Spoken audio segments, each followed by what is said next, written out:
everyone. Thank you all for joining me today. I'm Justine, and this is State of Grace Tarot, and today is the first full moon in the year of 2025, and I thought that I would take some time to, film my new monthly moon practice.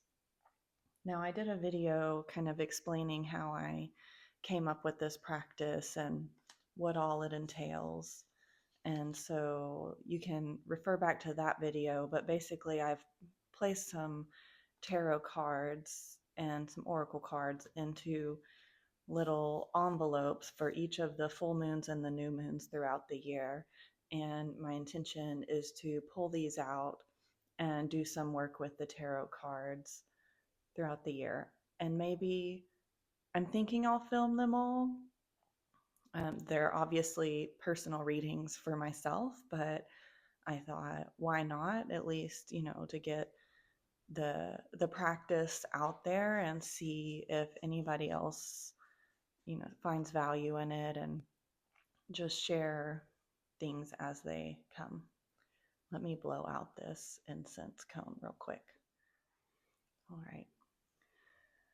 So this first full moon in January is the full moon in Cancer, and I don't really know a whole lot about astrology, so I did a little bit of reading, and because that's part of what this practice is all about, is about learning. And so Cancer, being a water sign, they're known for, being a little bit more sensitive, and it's about self-protection, and they have emotional leadership. So, on a full moon, that energy is amplified quite a bit. And, it's a time that, maybe you're feeling a little bit more tender and guarded, and maybe a little cranky or a little needy, maybe a little bit of self-consciousness going on. I know that even before I read what this full moon tends to bring out, that I definitely was feeling a little cranky. And then I read up on the full moon in Cancer, and I was like, oh, that makes sense. But I think, it's a good time to remember that maybe other people could be going through the same thing. So it's a good reminder to be warm and considerate of others. So one of the things I did this morning before sitting down at my table was I did a little bit of meditation on drawing down the moon's energy, and trying to tap into that celestial energy a little bit more, and just feeling the connection with the universe. And I thought that was really good. I'm feeling very calm and serene, and feeling like I'm leading with my heart a little bit. So I think, to go ahead and get started, I'm not sure what spread, I don't have really a spread in mind. I kind of did a little bit of time thinking about what each of the cards. So I have the Moonchild Tarot and the She-Wolf Tarot in here, as well as a what is it? Ocean Dreams Oracle card. I have little sticky notes on here, so when I open the boxes and realize that I don't have all my cards in here, where the cards are.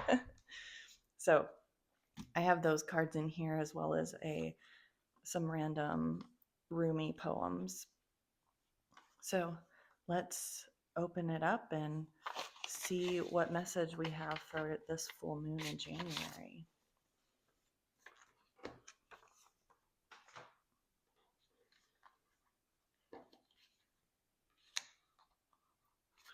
So we have, for our oracle, we have Beyond the Veil, which is very pretty.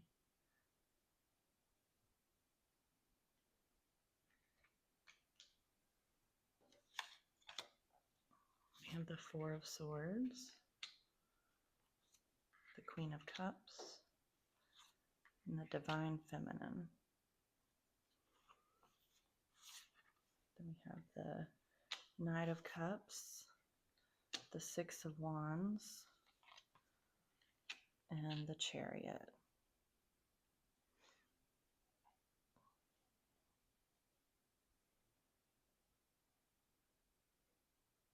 So for Beyond the Veil, I think this video is going to be somewhat guidebook heavy. I apologize. Oh, I already got it out.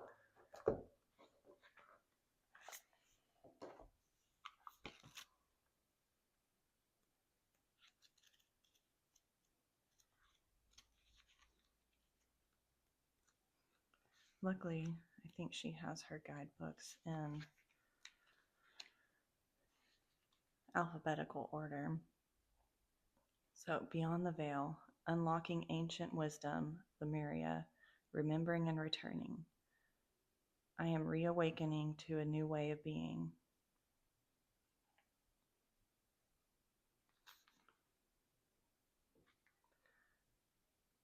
It says, there is a world that still lives on in the memories of many people today, shared with the beat of the collective heart.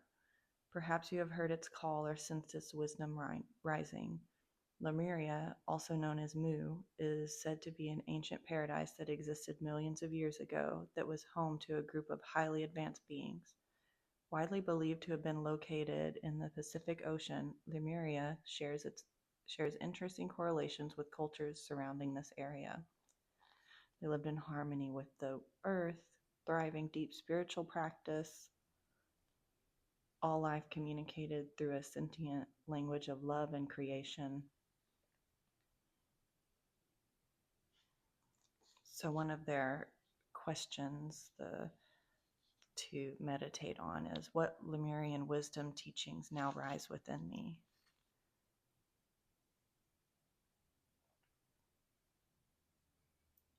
What message is being shared with you now? Who is the friend that awaits your return?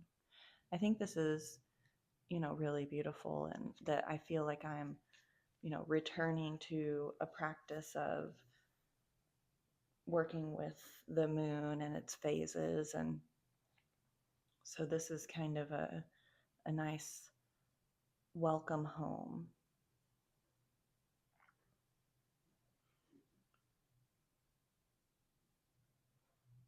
Over here, so I was thinking this would kind of be a 6-card spread, and we'd have what needs to be released, what's being amplified right now, and then actions or advice to be taken.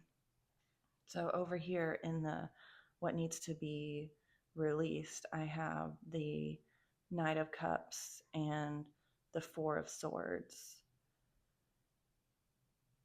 And so let's take the Four of Swords first. And since I haven't worked with the She-Wolf Tarot, I literally bought it and then put it into these cards. I'm going to look at the guidebook for this as well.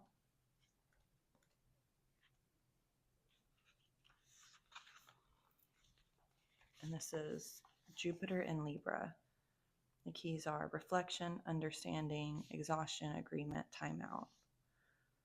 A woman sits atop a desert rock formation with her head in her hands. Behind her, a crescent Jupiter almost houses her, giving her a ceiling for her thoughts. She has been on a journey and is facing up to her own weariness.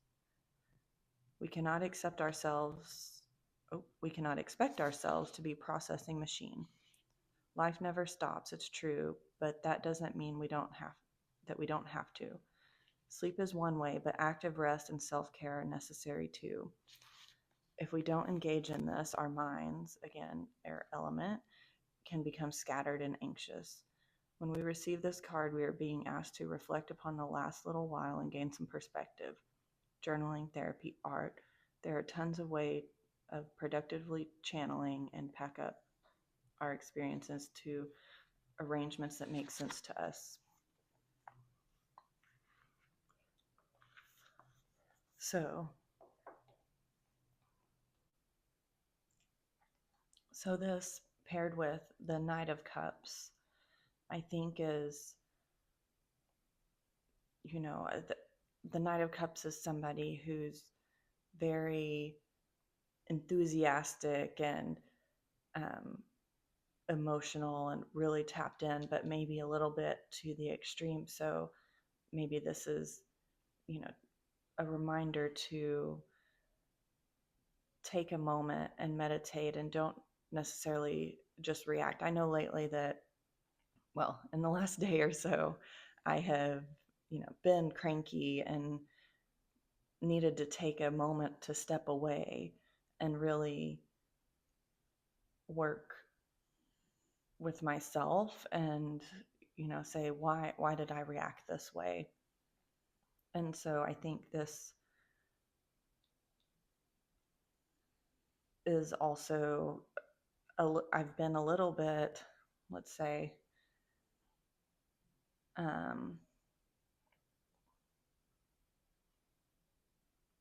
we'll say it, self-centered, right? I've been very adamant that I need to do all of this work, and as far as like learning the tarot, and I've been a little bit selfish in that of making time and space for myself. And sometimes that's good, but I think there is a balance that needs to be there. And when I don't get the time to take a moment, then I get a little bit cranky and anxious. And so I don't necessarily want to, rely on this to, make me operate as a human being and, be able to be compassionate for others. So I think maybe this is, a call to let go of that a little bit. I mean, because this is all for fun, right? The Four of Swords is about meditation, and maybe this, what needs to be released is my anxiety around tapping into my emotions and living a more well-rounded and fulfilled life.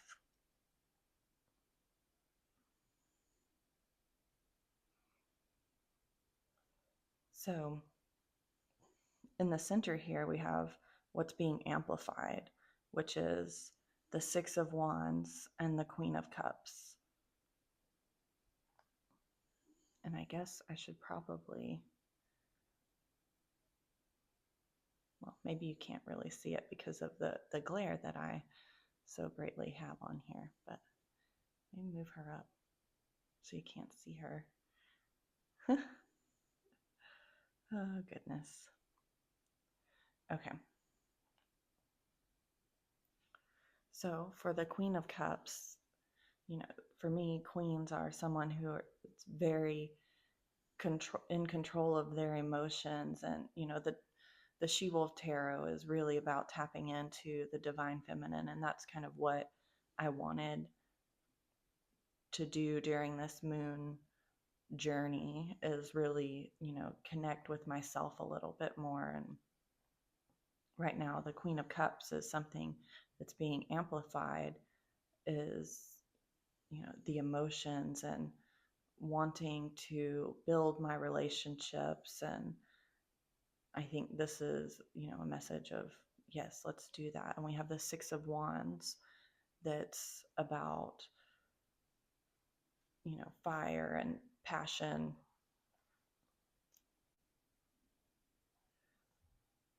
And about rising up and, being accomplished and having success. So I think, there's a lot of good things that are happening in my life right now with work and my career. I do think, there's opportunities on the relationship side, quite frankly. And I think, this is a good card of, or good message of, energies that I'm working towards right now and where I need to put my effort.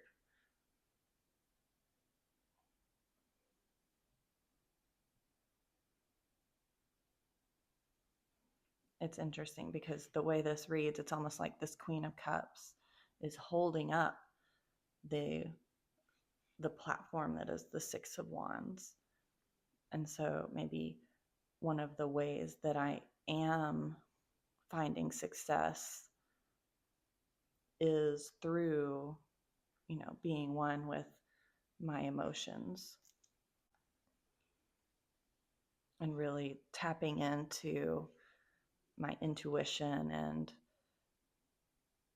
my heart and compassion and finding that emotional depth that is there. It's just, taking a beat and meditating and really being able to tap into that.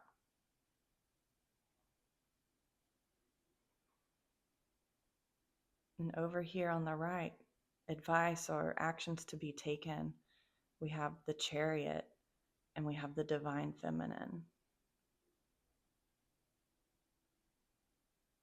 The Chariot to me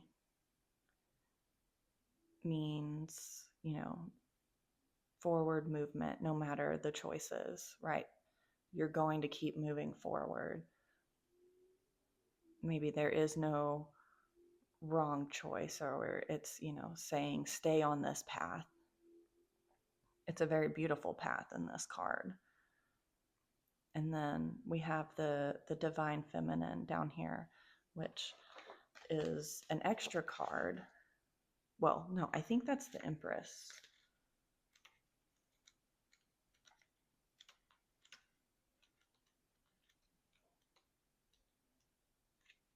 Yes. Yes, that is the Empress.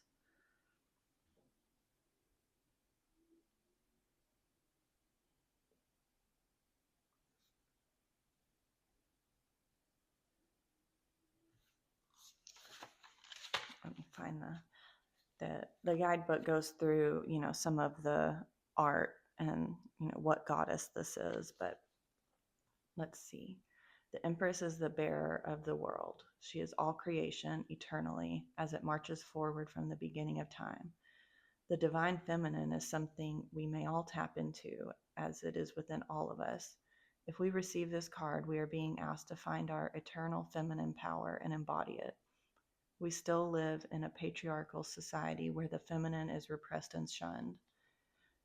There is still such a long way to go before equality in all senses of the word. It is made manifest. We can help that along by being conscious of the goddess and her beauty, her plight, her suffering. We can sit with the strength and the pain, both are one, and give space for her to breathe. Perhaps an area of your life needs more of a feminine touch, more nurturing, more love, more creativity. Meditate on this. So I think as far as advice or actions to be taken, this is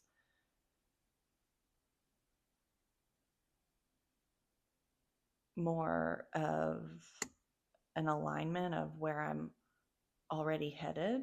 It's like, to me, it's saying you're on the right track.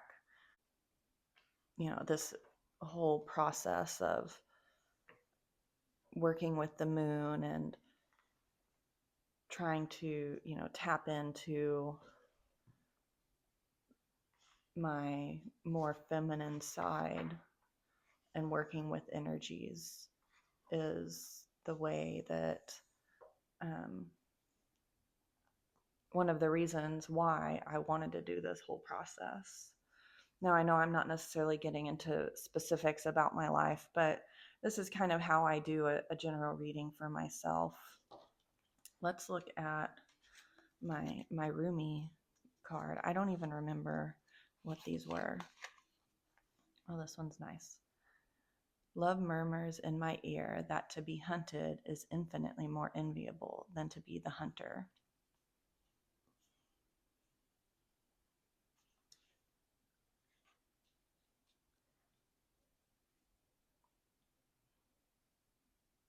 It tells me it's a reminder to sometimes the best way for energies rather is to receive energies is to let them come to you rather than aggressively going out and, grabbing a hold of the energies. And I think that's kind of one of the messages in the cards is the, letting compassion and passion thrive a little bit more in my life on a daily basis.